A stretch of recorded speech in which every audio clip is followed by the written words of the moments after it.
لیکن election commission دیکھیں اس نے سب سے بڑا ظلم کیا کہ اس نے ای وی ایم مشینز نہیں آنے دی. اگر ای وی ایم مشین ہوتا یہ کراچی کا الیکشن کے اندر مسئلے نہ آتے. وہ اب گھسے ہوئے ہیں پولیس والے اندر اور وہ سٹیمپس لگا رہے ہیں. ای وی ایم مشین ہوتا تو آپ کر ہی نہیں سکتے دھاندلی. اور ہم کہتے رہے گورنمنٹ میں بیٹھے کہ ای وی ایم مشینز لے کے آؤ. یہ الیکشن کمیشنر ملا ہوا تھا نون لیگ اور ان کے ساتھ اور ہینڈلرز کے ساتھ, اور یہ آنے نہیں دے رہے تھے مشین, کیونکہ یہ دھاندلی کرنا چاہتے ہیں. صدیق جان اس وقت جو ہم چیزیں دیکھتے ہیں کہ نیب ختم ہو گیا, مریم نواز بری ہو گئیں, شباز شریف بری ہو گئے, حمزہ بری ہو گئے, ای وی ایم ختم ہو گیا, اوورسیز پاکستانیوں کے ووٹ ختم ہو گئے, یعنی جتنی چیزیں اس حکومت نے آ کے کرنی تھیں وہ ساری چیزیں ختم ہو گئی ہیں سوائے ایک چیز کے, وہ ہے میاں نواز شریف واپسی. اس وقت جو نظر آتا ہے وہ یہ آتا ہے کہ دو وجوہات سے الیکشن نون لیگ نہیں جانا چاہتی. ایک نون لیگ اس لیے نہیں جانا چاہتی کہ وہ کہتے ہیں لیول پلینگ فیلڈ, اور اس کا مطلب ہے نواز شریف واپسی. اس پہ آپ کیا کہتے ہیں؟ اور ساتھ ہی جو ایک یہ بہت خطرناک ایک تاثر بن گیا ہے کہ عمران خان کی کامیابی فوج کی بطور ادارہ شکست تصور ہوگی. تو اس تاثر کو آپ کیسے زائل کریں گے جس وجہ سے شاید ادارے بھی الیکشن کو ڈیلے کر رہے ہیں اور الیکشن کی طرف وہ نہیں جانا چاہتے؟ دیکھیں پہلے تو اب میں یہاں ذرا دو ذہن میں ہوں. نواز شریف کو الیکشن صرف تب لڑ سکتا ہے کہ اس کی چوری معاف کر دی جائے. اب جب آپ نے اس کی چوری معاف کر دی, کیونکہ چوری تو سامنے ہے, 4 بڑے بڑے لندن کے فلیٹ ہیں اس کے اربوں روپے کے, بتا نہیں سکتا پیسہ کدھر سے ہے, بیٹی کے نام پہ فلیٹ لیے ہوئے ہیں. اس سے بڑا کیا, یعنی ثبوت کیا چاہیے آپ کو؟ وہ تسلیم کر رہا ہے کہ ہاں یہ ہمارے فلیٹ ہیں, اور وہ تسلیم بھی تب کیا جب پیناما کے اندر انکشاف ہوا. اس سے پہلے نہیں مانتے تھے, اس سے پہلے تو کہتے تھے لندن تو چھوڑو, پاکستان میں بھی کوئی پراپرٹی نہیں ہے. تو جب پکڑے گئے اس کے بعد انہوں نے تسلیم کیا. ابھی تک نہیں بتا سکے کہ وہ پیسہ کدھر سے آیا. اب آپ اس آدمی کو چلیں, ایک مجرم کو آپ کہتے ہیں کہ الیکشن لڑنے دو. میرا تو پورا دل ہے, کیوں دیکھیں میں تو ایک سپورٹس مین رہ چکا ہوں, میں تو کمزور ٹیموں سے کھیلتا ہی میرا دل ہی نہیں کرتا تھا. میں شاید واحد کیپٹن تھا جب کمزور ٹیم آتی میں کسی اور کو کھلاؤ. تو میں تو چاہتا ہوں کہ وہ آئے اور اس کے ساتھ میرا مقابلہ ہو, لیکن ساتھ ساتھ یہ سوچ لیں کہ پھر ہم نے مجرموں کو, یعنی جرم میں کوئی بری چیز ہی نہیں ہے, کوئی بھی آ کے الیکشن لڑ لے. ویسے جو این آر او مل گیا, اب مجھے لگتا ہے وہ ویسے بری ہو جائے گا, تو چلو اچھا آئے مقابلہ کرے. لیکن وہ اتنا ڈرپوک آدمی ہے, وہ تب تک نہیں میچ کھیلتا تھا جب تک اس کا اپنا امپائر کھڑا نہ ہو.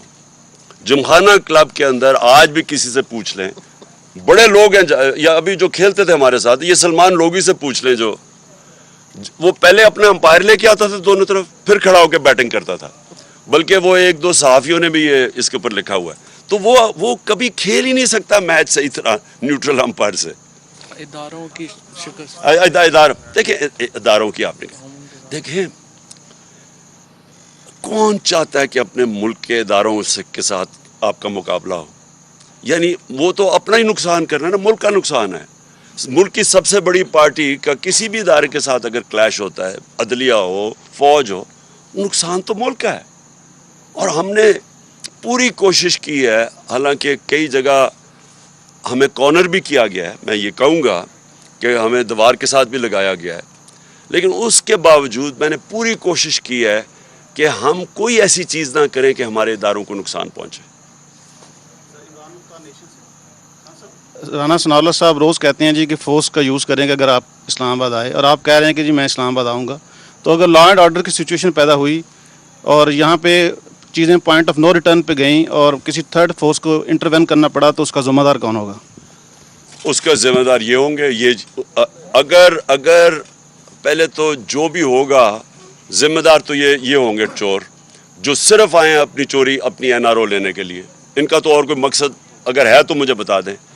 اور دوسری چیز دیکھیں, وہ ٹائم ہمارا کب ہم نے کوئی, مجھے بتائے نا, میں 26 سال سے پالیٹکس کر رہا ہوں, کب ہم نے کوئی چیز آئین کے باہر کی ہے؟ میں اب سارے لوگوں سے حلف لیتا ہوں ہر جگہ کہ انہوں نے پوری طرح ہمارے ساتھ کھڑے ہونا ہے آزادی, حقیقی آزادی کے لیے, لیکن ساتھ کہتا ہوں کہ آئین کے دائرے کے اندر رہیں گے, آئین کی پاسداری کریں گے, کیونکہ میں ڈیموکریٹ ہوں. یہ وہ لوگ ہیں 3 دفعہ انہوں نے لانگ مارچز کی, فضل الرحمان آئے, یہ سارے کنٹینر پہ کٹھے کھڑے تھے. کیا ہم نے کوئی تشدد کیا؟ کوئی ہم نے ٹیئر گیسنگ کی؟ کوئی ہم نے ان کے اگینسٹ ایف آئی آر کاٹی؟ تو یہ جو ایک مجرم, کیونکہ یہ تو ہے ہی ایک قاتل آدمی, اس کا آپ کو پتہ ہے کہ یہ عابد شیر علی کا باپ کہتا تھا اس نے 18 قتل کیا ہے, کوئی کہتے ہیں 18 25 یا 24 کیے, جو بھی ہے. یہ آدمی کو, اور اس کی عقل میں, اس کو تو